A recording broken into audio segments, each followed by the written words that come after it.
clôturer. Oui, je voulais clôturer parce que si on n'arrête pas, Oui, Paul... La réponse qui m'a été donnée là, c'est d'abord, je crois l'importance du travail des journalistes, de bien informer, de faire preuve de pédagogie pour expliquer que la justice doit faire son travail et de ne pas alimenter la machine à rumeurs qui mentionne soit une interdiction de quitter le territoire ou une arrestation, etc. Non, la justice, le temps de la justice est un temps long, contrairement à par exemple le temps journalistique ou le temps politique, et il faut laisser le temps à la justice de travailler, et c'est aussi aux journalistes d'expliquer que des mesures sont possibles, mais c'est dans un deuxième temps, après que des devoirs d'investigation ont été faits, et que, effectivement, à un moment donné, il y aura une convocation pour audition, peut-être lors d'un séjour en Belgique, peut-être s'il est au Congo, être invité à venir répondre à des questions ou à répondre à des questions d'une commission rogatoire. Il y a de multiples possibilités pour cela.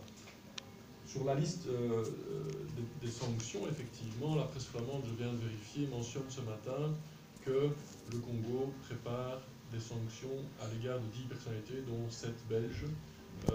Vous m'avez fait peur, mais je ne suis pas dans la liste. Mais par contre, M.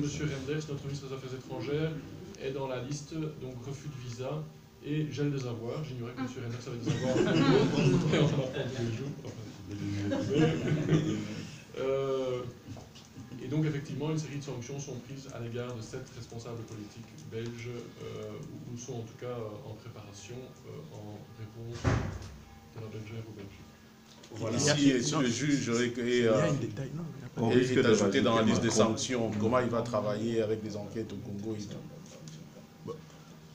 C'est pas à l'ordre du jour, et prononcer des sanctions à l'égard d'un juge ou d'un avocat, je ne vois pas très bien ni l'objectif ni la pertinence. Mais... Il y a un détail, j'ai demandé s'il rentre au Congo et on le convoque et qu'il ne vient pas, qu'est-ce qui se passe?